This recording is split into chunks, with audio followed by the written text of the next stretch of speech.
Getting into the rental business is tough work, and the barrier to entry can be pretty high. In fact, for many people, it takes years of work for them to generate enough income to be able to work in their rental real estate business full time, and not everybody makes it. With every strategy for wealth building or growth comes risk, and real estate, it's no different. So whether you are just starting out or you have been involved in buying or renting out real estate for quite some time, or you're on the property management side considering getting into buying rental real estate yourself, here are 5 things that you can do to overcome the pitfalls and challenges of owning and managing rental properties. Stay tuned and we'll get started in just a minute. Hi everybody, my name is Chris and I want to thank you for joining us for another value-packed TenantCloud podcast. If you want to be a more informed, better educated, and successful landlord, then stay tuned. With over a decade of property management experience, we bring you short and sweet, bite-sized pieces of incredibly valuable property management tidbits in 15 minutes or less. Getting started in real estate usually has a pretty high bar of entry. A lot of standard loans require upwards of 20% down to get a loan. You need funds set aside for getting the rental ready to rent. You need funds set aside for maintenance and upkeep. You need funds set aside for liability issues and things like evictions. And mortgages are only one part of the financing that you'll have to deal with when buying and selling real estate. You have to consider the closing costs, real estate commission, title insurance, escrow fees, attorney fees, transfer tax, home inspections, and repairs. And you could raise capital to pay for these expenses, but at some point you will need savings built up to finance your purchases. A lot of people get creative with this, and so here's a few ideas on ways that people have gotten started. Some people have purchased, and this comes from hundreds of landlords who have been asked this question about how did you get started in real estate, and how did you get started with your first rental, either as your own purchase or managing it for somebody else or going into partnership with somebody, etc. And here's a few of those answers on how some people got started. A couple are purchased a duplex, triplex, or fourplex and lived in one of the unit while renting out the others. Keep in mind, certain types of loans for things like this, like an FHA loan, may require that you live at the property for a minimum amount of time, typically something like 12 months, before you're able to run it as a full-time rental or sell the property. And so many landlords who do this, they'll tell you that they live there for a year, and then they purchased another home in a similar fashion, usually using the same type of loan, rented out the original home, moved into the new one, and just rinsed and repeated multiple times. Or if they had a certain amount of revenue coming in from that property, they took the proceeds, saved it up, and used it as a down payment on another property. But if you do purchase a duplex or triplex or fourplex, that is a great idea if you can live in one of the units and rent out the others, and that rent cover your entire mortgage and more. That is a great scenario that a lot of people have been fortunate enough to get into. Other requirements for things like the FHA loan is that you may be required to pay mortgage insurance for the duration of the loan. Some people go the route of hard money loans, private money from investors, structuring deals with little to no skin in the game, or even subject to loans. Others have used credit cards to put money down on fast flips. Some did owner finance deals, and then some even used settlement cash to put down as a down payment on a new home. But the good news is once you have enough equity in your first property, it generally starts to become a little easier to purchase a second and then a third, as long as you're being smart about what you're doing. And as you purchase more properties, if managed properly, it can become easier to acquire additional properties. But it's important to look for opportunities that make your deal more appealing to investors and mortgage companies.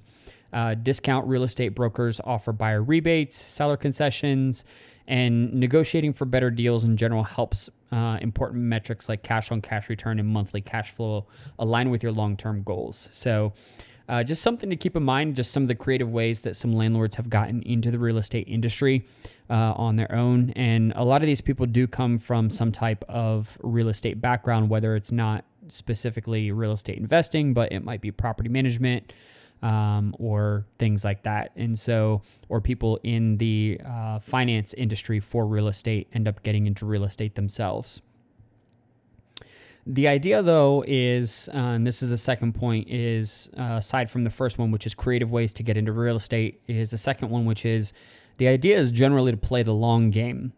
Owning buy and hold rental properties is not necessarily a get-rich-quick scheme. Instead, you're investing a little bit each month, and you're building equity, and you're growing your business just like any business, and it takes time, effort, and it takes a plan. And if your properties are generating revenue and they're cash flowing properties, then you may have a little extra income each month. But for a lot of people, it takes a while for them to be able to do that over and over again to the point where they can quit their full-time job and focus solely on their real estate empire.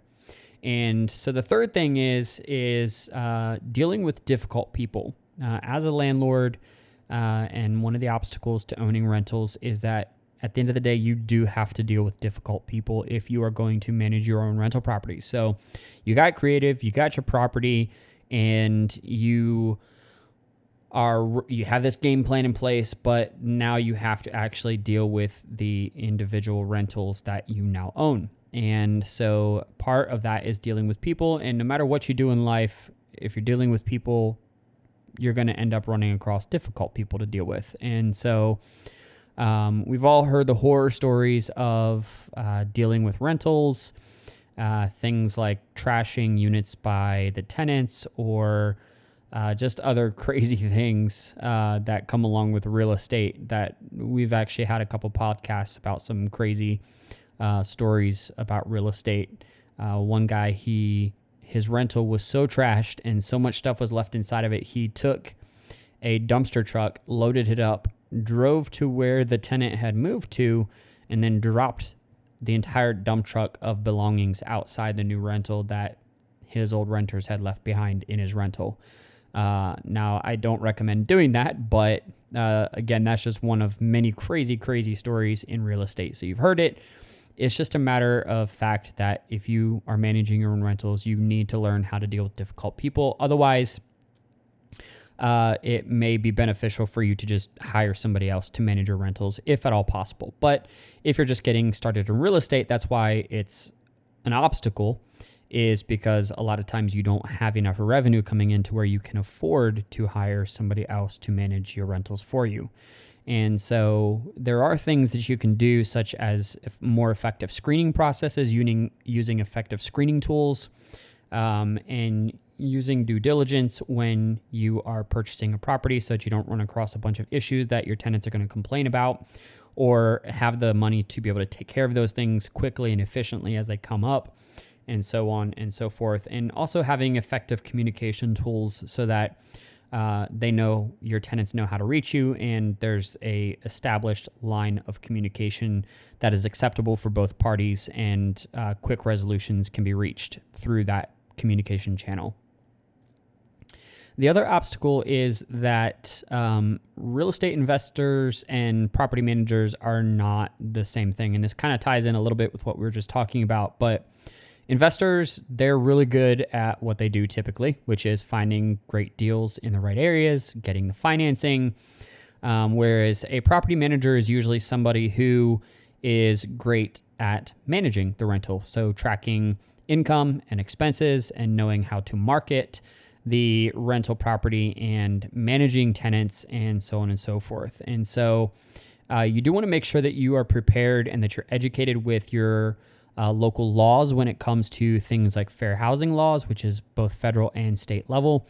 But beyond that, a lot of states and counties and regions in general across the country have very wide varying requirements for property management and property management entities. And so if you own rentals and you're going to be managing it yourself, you have to become a good property manager. And a big part of that is knowing what you can and cannot do in your area. And you would be surprised some of the things that you'll learn when you start going through that in your area, I'm sure. But also being available for things like emergency phone calls from tenants, for emergency maintenance calls. Like, for instance, in Texas, in many cities, if the AC goes out in the summer and it's above a certain temperature, that is considered an emergency, and you have to have it repaired within 24 hours unless you have a legitimate reason why that can't be done, such as you had to order a part that wasn't available and it has to be delivered. Same thing during the winter, if it's at like freezing or it's just cold in general and the heat goes out, that's considered an emergency. If the hot water is not working and the water does not exceed 110 degrees for 30 seconds or something like that, then that's an emergency. You have to get the hot water working. If there's no water at all, if there's one toilet in the entire house, the rental, and the toilet stops working, that is considered an emergency. And so all these things that you have to become aware of and stay on top of when you start managing rentals. And so it's definitely something to keep in mind when getting into real estate.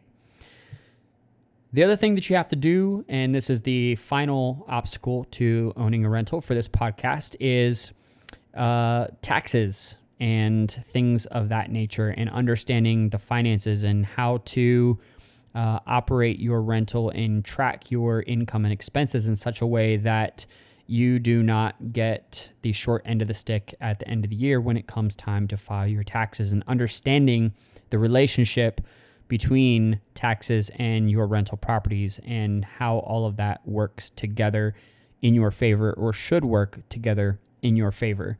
And so we have actually done quite a few podcasts on the topic of taxes. So I highly recommend that you go back and listen to them. Several of them, Joe Edgar, the CEO of TenantCloud, was actually on them or contributed to the content in them. He owns a ton of rentals himself and has been in real estate for much of his adult life and even before that in his teenage years. And so a lot of the podcasts that you can listen to on our TenantCloud podcast regarding taxes and real estate and finances and accounting surrounding your rental properties, I would highly recommend that you go and check those out. It is imperative that you know your local, state, and federal laws and follow them, but also know which ones are most beneficial for you, things that you can take advantage of, such as tax credits and things of that nature. So again, highly recommend that you check out those podcasts on our TenantCloud channels. You can listen to them anywhere you can find the TenantCloud podcasts, such as Apple or Google Podcasts, Spotify, or even the TenantCloud YouTube channel, and so on and so forth. So as always, thank you for taking the time out of your busy schedule to listen to this TenantCloud podcast. We hope that you have found value in the time that you have spent listening to it. And if so, feel free to share this episode with any friends, colleagues, or family members who you believe may benefit from the information that we have discussed. You can also check out our blogs at tenantcloud.com/blog, or you can listen to, like I said, these podcasts on any podcast platform such as Apple, Google, Spotify, Stitcher, so on and so forth. You can also find our full system demos, webinars, and other media content on our TenantCloud YouTube channel. Thank you again for listening, and we'll look forward to talking with you next time.